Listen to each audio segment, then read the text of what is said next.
ఇప్పుడు దీక్ష చేయడానికి గురువుల దగ్గర నుండి ఏదైనా మంత్రం లాంటివి లేదంటే ఏమైనా తీసుకోవాలంటారా? మంత్రోపదేశం తీసుకొని ఆ తర్వాత ప్రారంభించాలా? అంటే గురువు అంటే ఇక్కడ ఏంటంటే అమ్మ, ఎవరో ఒకళ్ళు వెల్విషర్ ఉండాలి. వెల్విషర్ ఉండి మామూలుగా వాళ్ళు అందులో సిద్ధులై ఉండాలి. ఇవన్నీ ఉండవు ఇప్పుడు ఈ కలియుగంలో. కాబట్టి ఎవరో ఒకళ్ళు సాంప్రదాయంగా గురువు శిష్యుడు పరంపర ఒకటి సృష్టించాం మనం. అందువల్ల చెవిలో చెప్తున్నట్టుగా తీసుకోవచ్చు ఎవరో ఒకళ్ళు. కాకపోతే ఎక్స్ప్లాయిటేషన్ ఎక్కువయ్యి డబ్బులు ఎంత ఎక్కువ ఇస్తేనే నేను చెప్తాను లేకపోతే చెప్పను అని గురువులు ఎక్స్ప్లాయిట్ చేస్తున్నారు. కాబట్టి అది అవసరం లేదు. డైరెక్ట్గా శంకరాచార్యులు వారు ఫోటో పెట్టుకొని, దత్తాత్రేయ స్వాముల వారు గురు నృసింహ సరస్వతి స్వాముల వారు జగద్గురు అయినటువంటి శ్రీకృష్ణుడు దక్షిణామూర్తి వాళ్ళ దగ్గర నుంచి మంత్రోపదేశం వాళ్ళు చేసుకోవచ్చు. ఇప్పుడు సీతారాముల కళ్యాణం చేస్తున్నాం, సీతాదేవి రాముల వారికి డైరెక్ట్ చేస్తున్నారు, విగ్రహాలు పెడుతున్నారు, పంతులు గారు తాళి కడుతున్నారు సీతాదేవికైనా. సో ఇది ఒక క్రియ.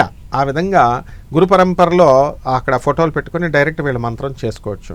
అందుబాటులో ఉన్నారు మంచివాళ్ళు, వీళ్ళు ఎక్స్ప్లాయిటర్స్ కారు అని అనుకున్నటువంటి వాళ్ళు ఒక గురువు చేత ఎవరో ఒక మనిషి చేత చెప్పించుకుంటే మంచిదే.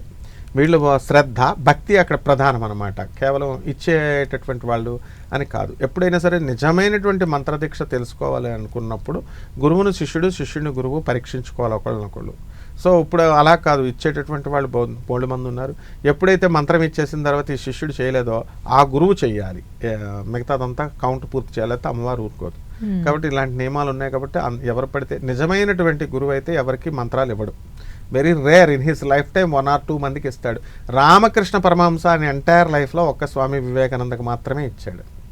ఆ విధంగా ఉంటుంది. అలాగే తోతాపురి తన ఎంటైర్ లైఫ్లో కేవలం రామకృష్ణ పరమహంసకే ఇచ్చాడు.